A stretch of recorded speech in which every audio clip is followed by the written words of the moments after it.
This session looks like it's going to be pretty short, half an hour to 45 minutes. But I'm going to use my time and progress a little bit further in the game.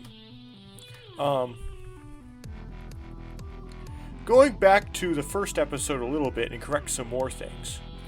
So, something that doesn't really matter that much, but apparently, mining bitcoins doesn't work with GPUs anymore because Bitcoin miners are designing custom ASICs. If you don't understand what an ASIC is, it's what you write down hardware design code, and then you use a software made by Cadence to lay that hardware out on silicon, and it's done in this common block method, where you have common gate combinations as blocks, and then you arrange those blocks on the silicon, and then you have to do some computation to figure out what the interconnects between the blocks are. Now, I believe companies like NVIDIA and Intel, when they make their chips, their CPUs and GPUs, including AMD as well, they still design old school transistor by transistor, because in order to get the performance they want, they have to do that. But for other if you just want custom silicon for any application besides a crazy CPU or GPU, ASICs are just fine. Anyway, second thing is, I mentioned the Lego Technic set, the 4x4 crawler. That was released in summer of 2013. And the winner of the design contest was set number 41999, 4x4 Crawler Exclusive Edition. And that was listed, there was only supposed to be 20,000 copies of that being made. And right after it was released, people were putting it for resale. So people bought it exclusively to resale.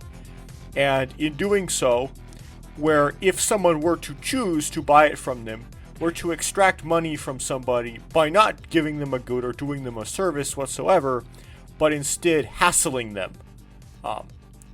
So, I judge you if you did that. That was in 2013.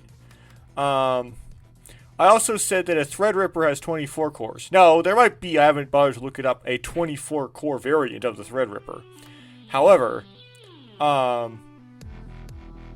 looks like it might actually be easier to do this on the bottom. I might want to go for the bottom instead of the top here. They max out at 64 cores. And you can actually get a DIY motherboard for a Threadripper that has 64, with that socket, it has 64 cores. So you can, RAM speed, I believe, in a AMD build actually matters more than an Intel build, and you can get up to 4400 megahertz RAM speed in those motherboards that use Threadrippers. So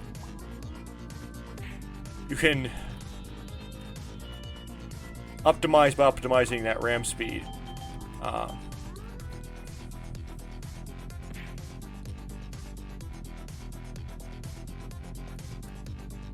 So if you really want to make something really powerful and crazy, you get a 64 core Threadripper, and then you use a EATX form factor motherboard from either, I guess, MSI or Asus.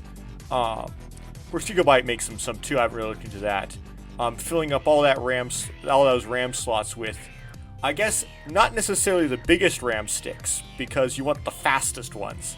So maybe a whole bunch of little fast RAM sticks.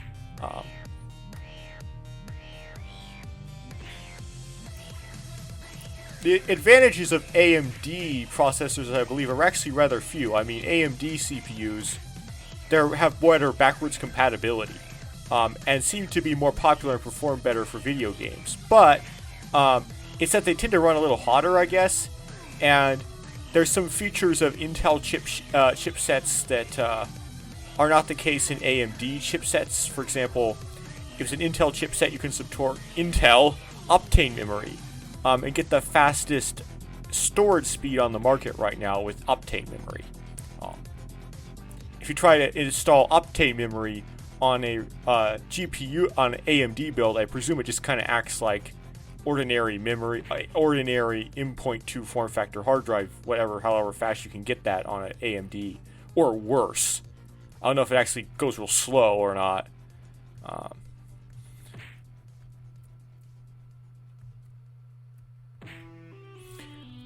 was probably going to say some other thing, but as usual, I keep forgetting what I have to correct and what I have to say.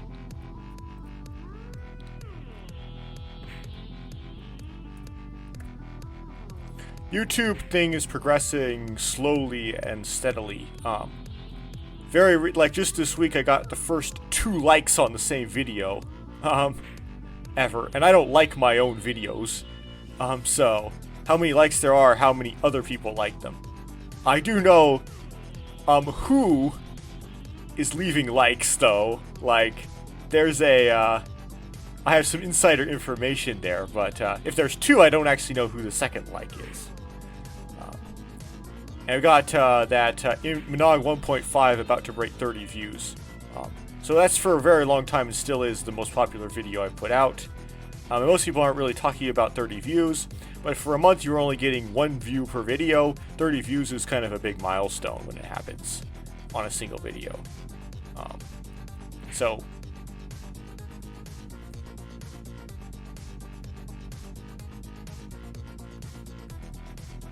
yeah, Minog 1.5 seems to be particularly popular for some reason. So last episode, I did do the audio separately, and that worked great. In fact, I've had a whole series of Command the Mari videos, which I haven't uploaded all of yet. I've only uploaded Huki and published none of them. Where I've implemented this recording separate tracks thing, which for most people is a given, but I'm a noob, so like, when I start recording separate tracks, it's like, ooh, getting somewhere. Doing fancy stuff now. Anyway, and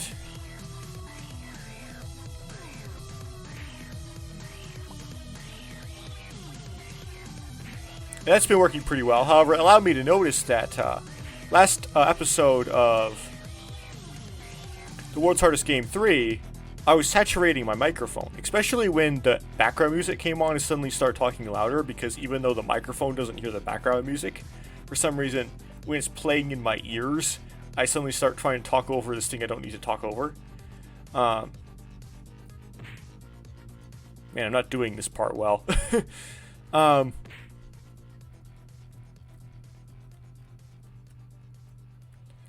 And I'm actually saturating it after the gain state. So if I turn down the internal gain of the microphone, it will saturate less. Oh, there we go, getting into the groove there. So I said, okay, I have to turn down the internal gain of the microphone. And I believe that was actually what the problem with the audio was during the Vnog, Voyanui online game Let's Play, was I was just saturating it and I was getting clipping. And I kind of knew that, really, but for some reason I didn't want to believe it. So I kept telling myself that there was some other problem besides the audio saturating. But that was what was happening with that audio. It was saturating. And once it's saturated and it's clipping, there's no way to fix it. Like, you got bad audio at that point. So it's easier to amplify it afterwards than to fix the clipping. Now, I have a tendency to not be very well balanced with my voice. My voice appears to have somewhat of a dynamic range. So I could like shout and then I could mumble, and then that makes a mess because in order for maybe the mumbling to be audible, you have to clip on the shouting. So I guess it's important when you record these Let's Play things that you make sure that your voice stays even the entire time. And that's not fun. You know, I like to whisper sometimes, and I like to yell sometimes, so that's pretty restrictive.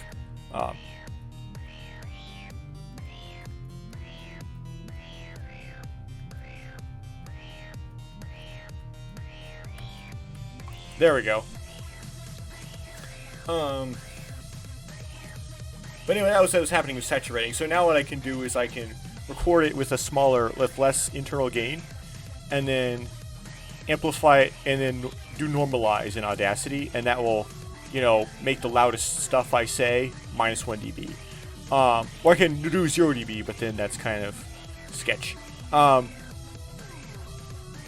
Yeah. And if there's something really loud in there, then that normalize won't really amplify much, or it can actually attenuate if that loudness is actually reaching 0 dB. So then I have to choose whether or not to amplify or not, and I haven't actually amplified yet. I can turn to end, so that's working, and I'm not saturating anymore. So, well, I could theoretically still saturate if I wanted to and yelled loud enough. But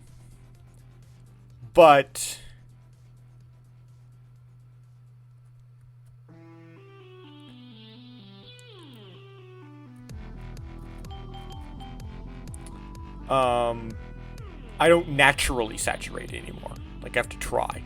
I made it less common. So,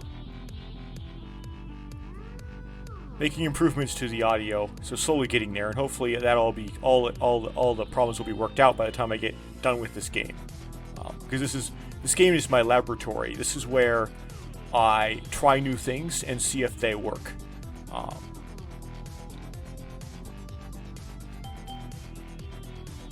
Because when I do Bionicle games, those are like polished products. Like that's like part of the series. I don't want to be doing experiments on them. I did say at the beginning of my Legend of Matanui Let's Play, or no, it wasn't Legend of Mat, it was Vinog, that I was using the Bionicle games as a laboratory. It was like, I'll just do the Bionicle games first to get good at recording. But, you know, really and truly, I wasn't really having a very good attitude, because I really do want to record Bionicle games and do it well. So I was just kind of not owning up. I was like embarrassed to like Bionicle games or something. I wasn't owning up to what I was really and truly trying to do. I really do want to make the Bionicle games recorded well. So,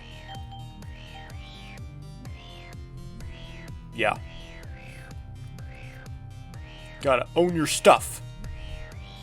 Don't care what anybody think of me. Make excuses in Vinog. However, Vinog is just an easy game to make excuses with, because, I mean, it's really not a good Let's Play game. It just is not.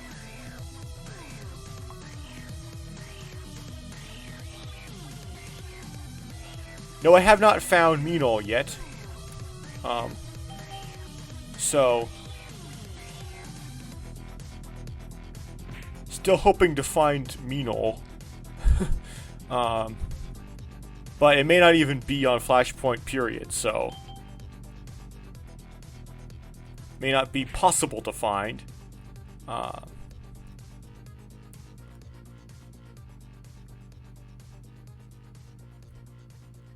But I mean, there are some Bionicle games that are, like Command the Mario was on Flashpoint. Unfortunately, in the file system for that game, there was a file name that had Bionicles in it. So it's kind of sacrilegious. Download it from the Biomedia project instead.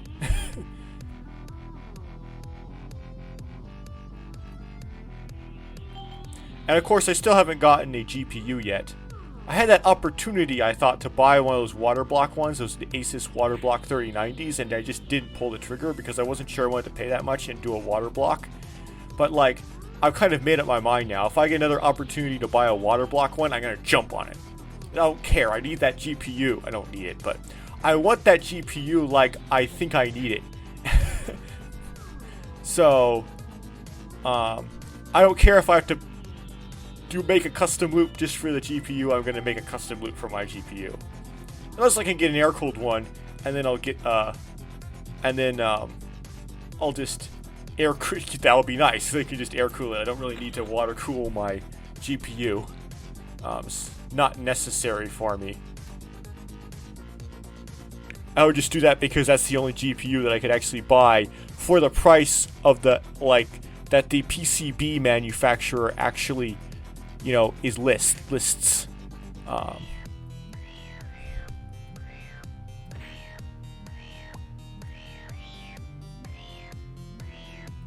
And the water block GPU isn't the most expensive one out there.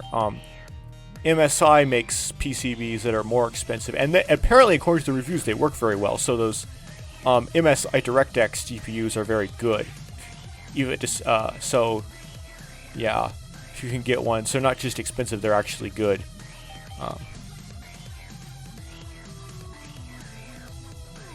Yeah. But I heard on, what's it called, one of those YouTubers, GamerMeld, that NVIDIA's, one of their executives said that the stock would remain lean up until what could be April.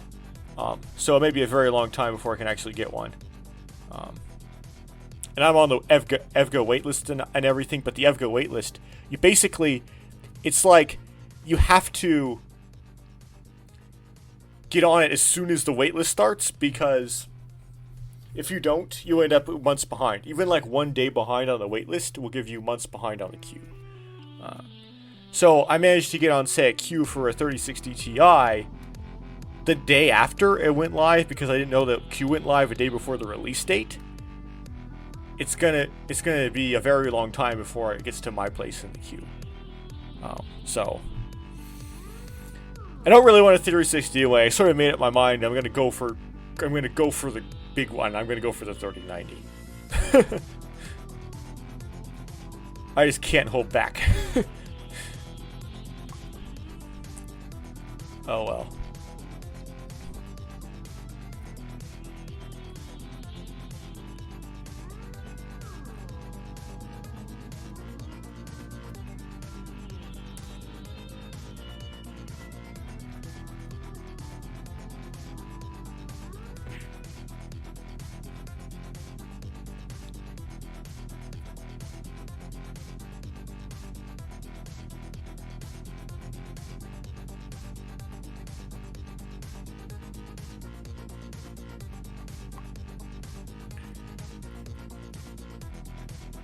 Okay, to use up this, like, remaining half hour. Oh, by the way, that room down there that I just went through, by looking at it, I can tell that how I did it wasn't really how I still don't remember the name of the person who developed this, intended for you to do it. You know what, I actually have it looks like I have some sort of cropping issue. Let me see if I can deal with the cropping issue. This is going to look weird on recording.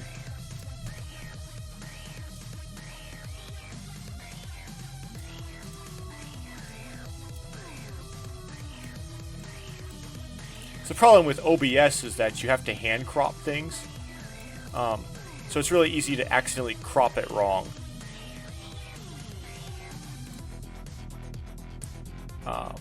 Actually, I don't think I cropped it wrong. What actually happened, I don't know if I can undo all that. Is that yeah, there's a fake out on the field of view at the beginning, so you don't actually want to crop at all. Oh goodness. Okay. Yeah, you don't want to crop any of it, actually. So I got recorded some awkward footage there with crops. Forgot about how, like, there's a black ring at the beginning of the game, and so it tempts you to crop, but you don't actually want to crop. Okay, fix that. I don't know if XSplit is better, but I'm not willing to pay for something like XSplit. Sorry, that's just like, nope. Okay.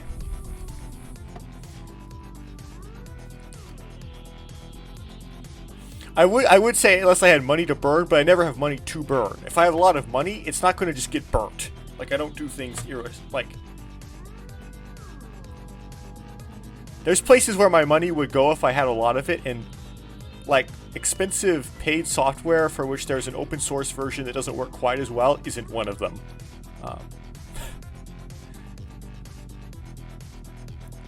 Okay, so that was awkward. Awkward cropping.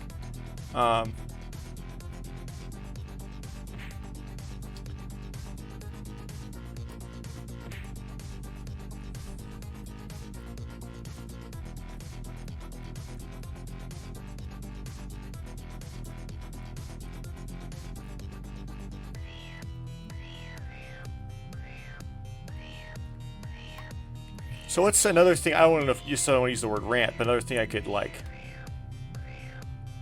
say.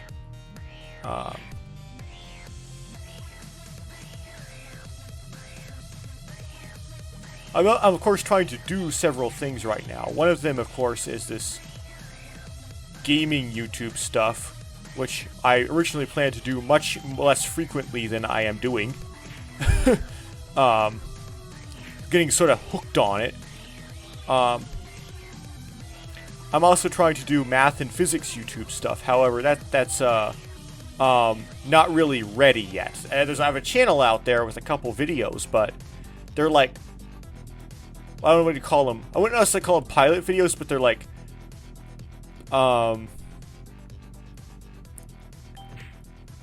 preliminary stuff. Like, it hasn't got anything interesting yet. And I don't know how much crossover audience there would be between this and that. So, yeah. I mean, videos have stages of production. First, you got to record them, which takes the duration of the video to do. Unless I'm doing videos on the other channel. Like, for games, the duration in which you're playing the game is the duration the video is going to be, unless you edit out parts, which I don't like to do. I don't do very often. I have done it, but I don't do it. But I don't like to do it and don't do it very often. Then you have to, like, edit it, and even if you do like what I'm doing here, and record separate audio, then you have to edit it, do some sort of editing, no matter what you do, because you got to compose the tracks and apply them to the footage, if nothing else. And I rarely ever wouldn't actually, like, read the videos into MoviePy, because if I read them into MoviePy and then wrote them back to a file, the file size would decrease, because there's some sort of default frame rate or resolution in MoviePy, and that allowed me to downsample the video in some way and reduce the file size. Somehow encode it differently so the file size was smaller. And because of my internet speed, which is insufficient to upload files several gigabytes, it takes me about 1 day per gigabyte to upload. So, you know, I got to decrease that file size. So if you're kind of a snob about video quality, you might have noticed that some of the maybe I don't record the highest frame rate or image resolution. It's just because I don't have the resources to upload files that are very big. I try to keep things to like a gigabyte. But anyway, so you have to compress it, or you have to apply the audio at least. So you have to do some sort of editing, and every time you edit, you have to re-render. So re-rendering on my current machine takes about, again, the length of the video. I'm trying to make, again, I've got basically built a new machine that should be able to do it much quicker. I haven't started using it yet because I don't have a Wi-Fi. I have this another problem where my Wi-Fi adapter originally didn't work. Lesson from this should be buy a motherboard with a built-in Wi-Fi adapter so you don't have to use that M.4 E-key thing, which might be tricky to configure correctly. And I might have gotten a dud one my first try. I did get a refund though, so Newegg and the seller Heartland Tech Group didn't do me too dirty there. But anyway, so I'm not being able to use it from any part of the home is a problem because I don't have a Wi-Fi adapter right now. So that's what's limiting my ability to use it the most. Of course, I don't have a graphics card in it, but hopefully a big graphics card isn't really needed for renders. So that takes about the time of the video. Now, if I'm doing some sort of math video, then recording it is actually really time consuming because there's a lot of cuts and a lot of thrown out footage because of how often I tend to misspeak. And even still, there's going to be a lot of misspeaks in there. It's easy to edit it wrong and have to redo it, so those have a much more time-consuming recording process. So the bottleneck on the games is almost all, and then I have to upload, and that takes about a day per gigabyte. So the bottleneck on the game videos is always the uploading. I have way more recorded than I have uploaded.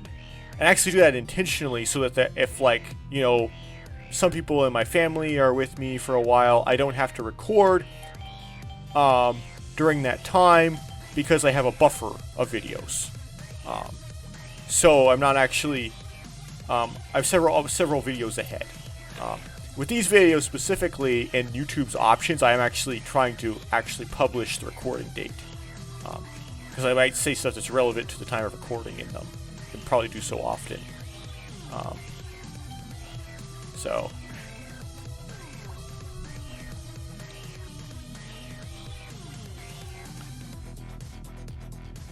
But with the math videos, recording them and editing them after recording is the big bottleneck. Anyway. I'm never going to compete with Vsauce. Because I don't really actually want to do that. Like, everything I record is something very dry. As you can tell from me talking, right? I haven't made a single reference to an anime in any of the videos I've recorded so far. Or I don't even know if I made a reference to a Western movie or anything. Or a reference to... I've actually mentioned some things from video games. But I'm not very literate on video games either. I'm basically extremely illiterate in pop culture. Because I don't really have any interest in it. And this can create some issues if you want people to watch you on the internet, because the internet culture is a thing and people are into it, and I don't know anything about it because I'm just too concrete.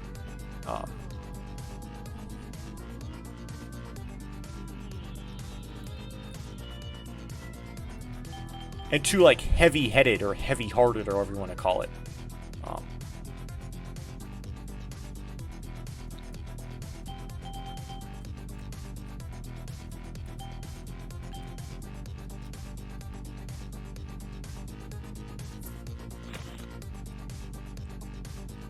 And of course, I'm trying to get as strong as I possibly can, like every other man on the planet. And I make a lot of, as in my previous video, I keep making a lot of analogies to lifting weights to playing video games. Unfortunately, that's like GPUs right now. It's difficult to buy weights for a good price, in the same way it's difficult to buy GPUs for a good price. And this, of course, is due to the pandemic. Everybody's a rush on. There's a increase in demand for weights because people have more time to lift, as well as gyms were closing, and production was squeezed at the same time, creating a weights crisis. So that's kind of a big issue.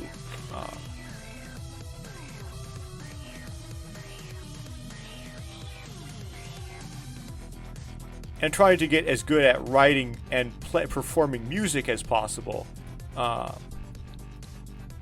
that's not really stifled in any way besides my own will to do so. Okay. Because I already have, I have or will have easy. The pandemic will not affect my access to equipment that wise.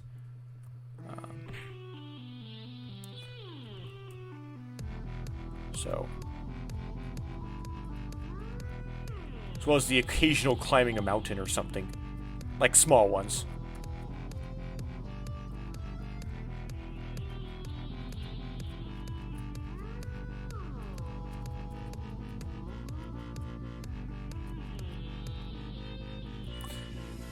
Whew.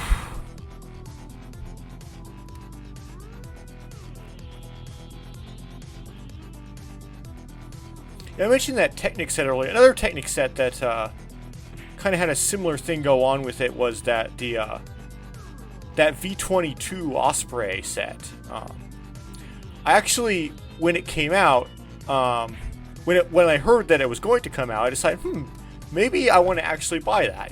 Be a model of a V22. I have actually some relationship to the V22, so it actually kind of means something. However, they canceled it, and so the first Technic set that I would have bought probably in a few years. Okay, the first one But 3 or 4 years, they didn't actually release full blown. The few that actually did end up in stores, people bought intentionally to resell. Again, it's scalped again.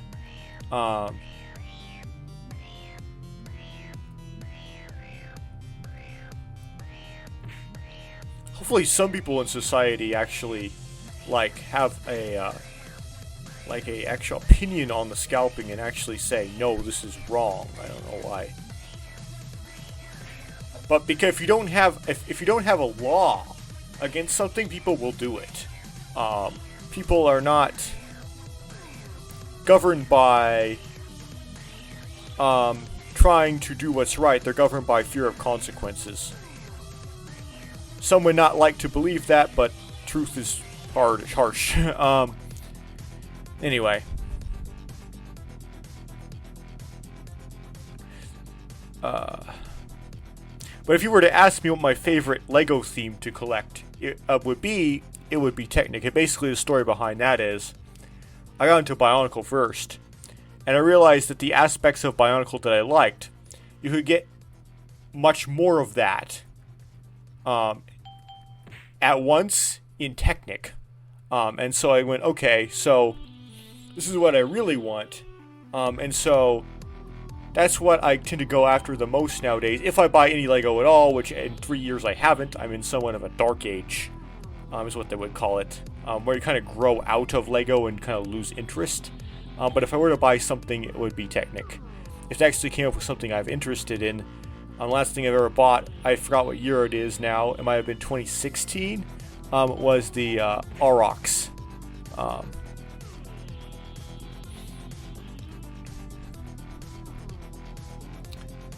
Which is a very good set, but it's ever since the Aurochs, they haven't made anything that has piqued my interest enough to make me want to buy it. What tends to there's multiple different types of what piques my interest. Wow, I could not even say a sentence there. My favorite experience is building or constructing the set, right? Once I've constructed the set, I don't really like playing with it so much. It's all about building it.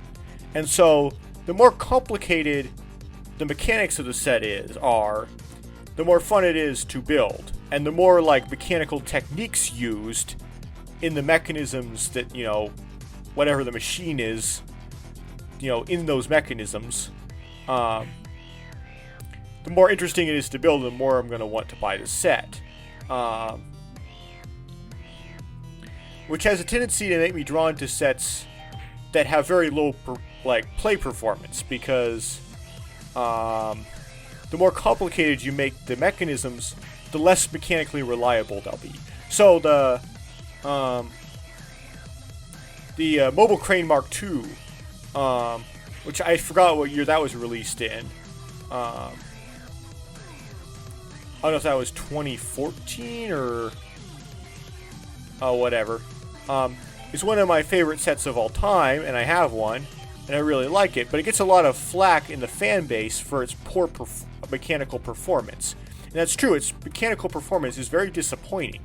But it's a fun build because of its internals, and usually after you do your first build of it, it works. It's just when you have it, the mechanisms at least work, so you get that reward from the build that the mechanisms that work at least once. But if you let it sit on a shelf and collect dust, the mechanisms will soon seize up, and the second stage of the outriggers will stop working, and the extension of the boom will get very slow. And some people have had problems with the second stage of the outriggers not working upon initial construction. I have never experienced that. I've constructed it twice, and I haven't experienced any mechanism not working upon initial construction. But I've only experienced them not working after collection of dust over time.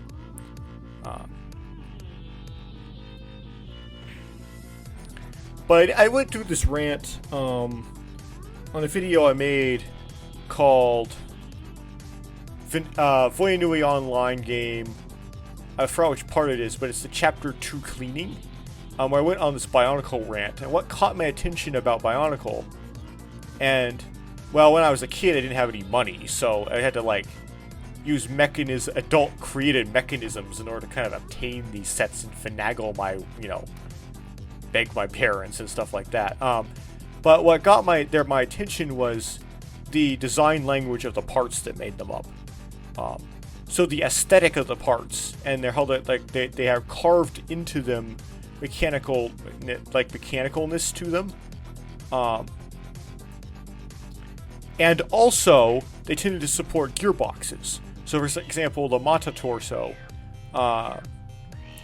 has pistons and it has that scrunchy center to it, but also it's a gearbox as well. So it can combine the aesthetic with the functionality together in the same piece. And it had intentionally placed in system, but like sparsely placed technic connection points. So close. And this combination of how the mechanisms were integrated in with the form is what made the pieces look so attractive. And even if there wasn't necessarily gears interacting, if there was like a specific connection format integrated with the form, like my favorite piece, which is the lower part of the Borak torso, I just really liked looking at that and playing with that for some reason.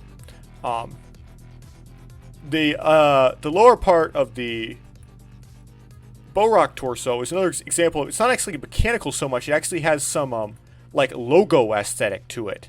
Some mysticalness in the way it's constructed, as opposed to just mechanicalness.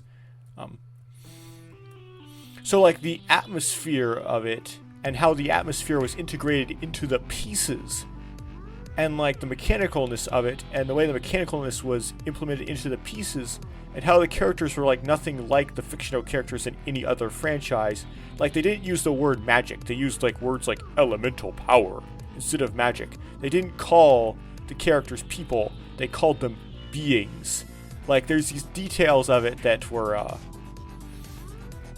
also, for some reason, I liked how not people they were, but then not robots. Like how the franchise wanted to not conform to any previous cultural phenomena and wanted to make up all of its own terminology. Tried to be not mainstream. So those are the kind of the two things. And I could get some of that mechanicalness by Technic sets, but the Technic sets don't have the aesthetic, but they kind of make up for it in other ways.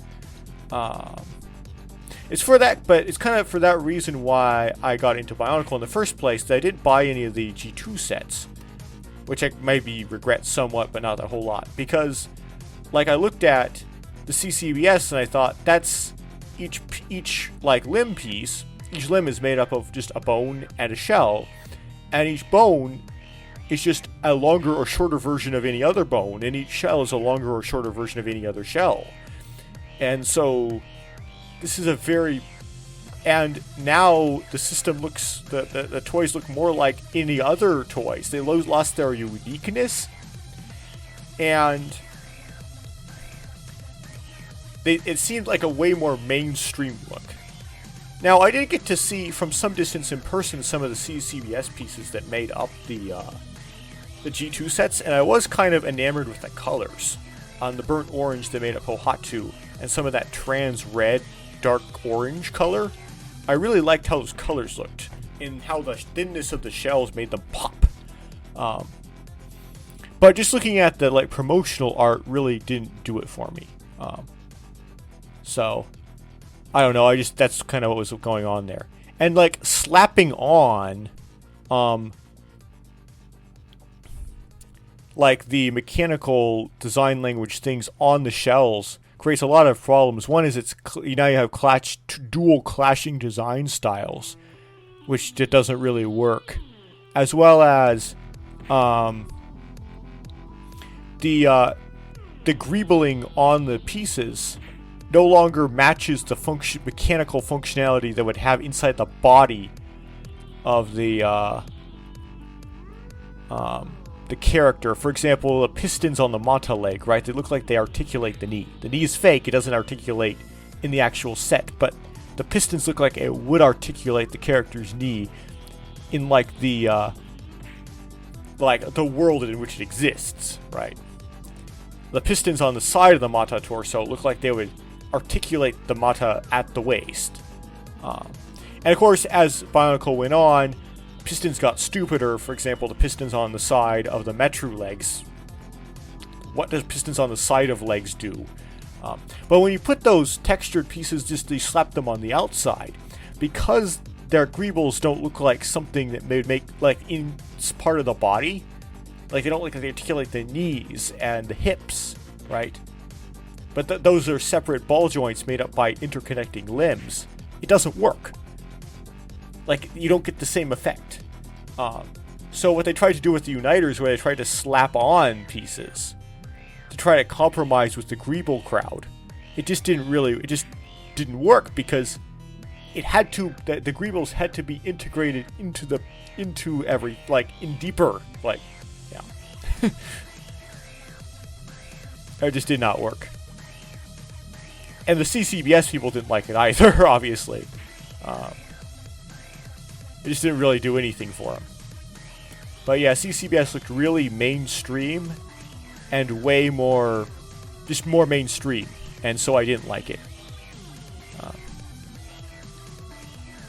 Now, I would really like to argue that that's why G2 didn't sell very well.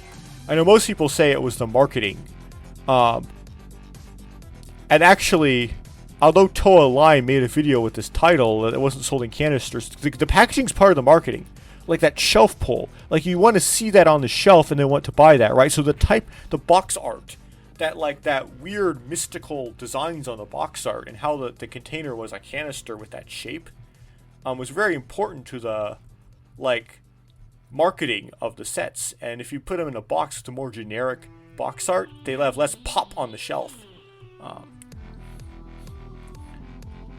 But I would really like to believe that it was actually that CCBS that made Bionicle not sell well. People also say, like, the culture changed, what kids were into changed, but it just didn't have those characteristics that made me originally get into Bionicle.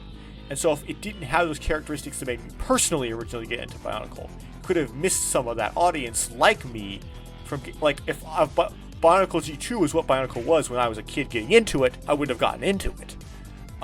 Would have missed me as a piece of the audience. So the lack of marketing and story may not be all of it. It may actually be, although people won't like me for saying this, the CCBS itself is why it didn't sell very well. Even though Lego said it sold well, which is a meme. It sold well!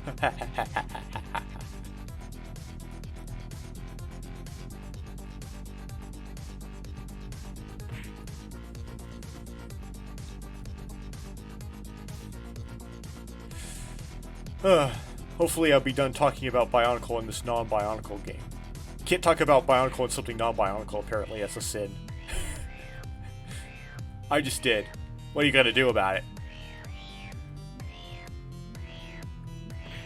Gonna be playing Call of Duty or something. No, I'm not gonna probably ever play Call of Duty. I'm talking about Bionicle during it.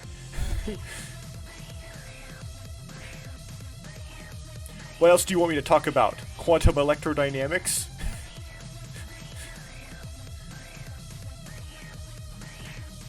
Purcell effect. If you don't know what the Purcell effect is, it's if you make a laser cavity so small, it actually, because of the quantization of the field, will decrease the amount of modes you can spontaneously omit in, and that decreases the threshold for lasing. Because your photons, the initial photon that starts the stimulated emission process is more likely to get lucky because there's less modes for it to emit in. Anyway. Fewer modes, that is.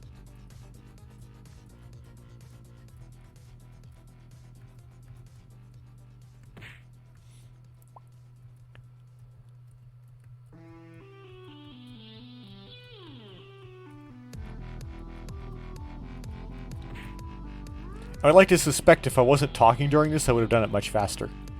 But I'll never know.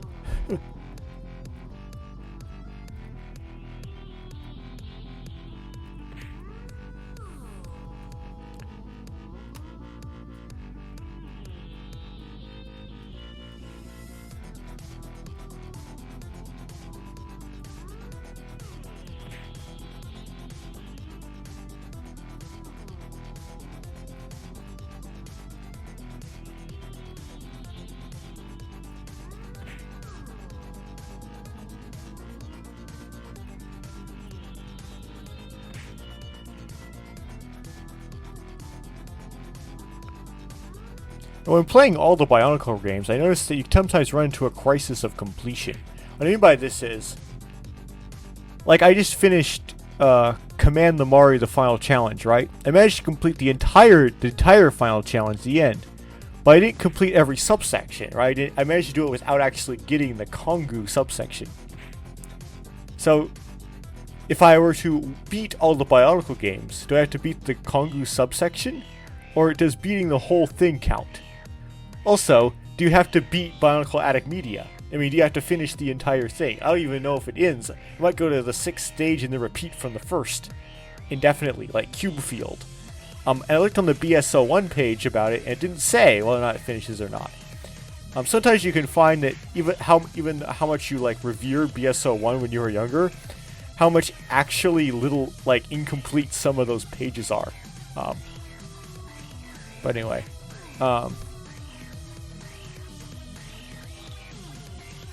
and no, the Bionicle Wiki didn't help me either. I tried.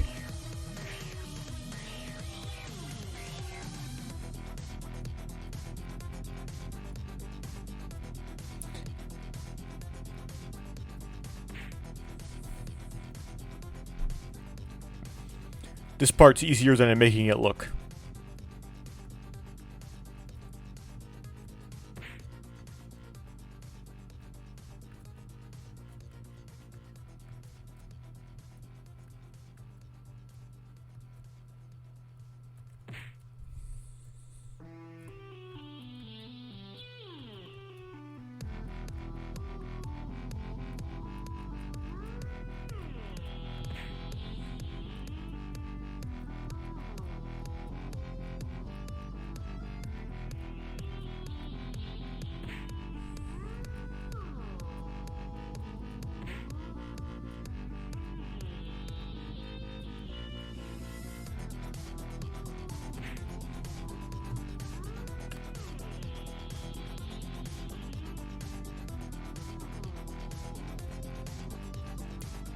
I don't know if I said this yet, so I'll say it just to make sure it's said.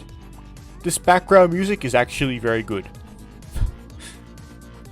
Like, it's very in fitting with the like previous themes of background musics of the world's hardest game.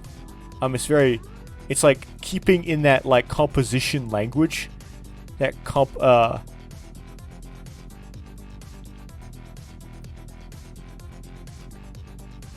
There, did it. Okay, so. But it like adds like this extra intensity. So I'm gonna go back to. I have to try to make it back actually to the home to the start position because I don't want to take the risk of. Okay, good. Don't want to take the risk of actually having to restart the game in that particular checkpoint. This was a short session. I'm going to end it there. So I got through those C2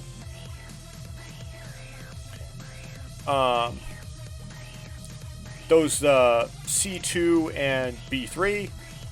Those are two very easy areas of level 3. I accidentally closed the game. That's fine. Autosaves. And we'll pick it up in maybe a longer segment next time. And hopefully I'll talk about something else besides GPUs and Bionicle.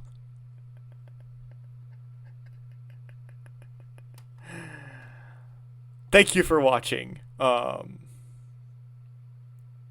if you're one of the people who subscribed, thank you for subscribing. I don't like. There's this thing about asking people to subscribe where if someone were to ask me to subscribe, I would intentionally not, because I accuse you of being a shill, right? Like, I have a day job. I don't need, to try to make 1,000 subscribers and try to make money off a bubble. But I've also heard that if you don't ask people to subscribe, they won't. So you like turn some people off, you get some people to do it. I don't know what the balance is. The character I want to have is not to ask people to subscribe, but I'm going to have into this one specifically. Please subscribe.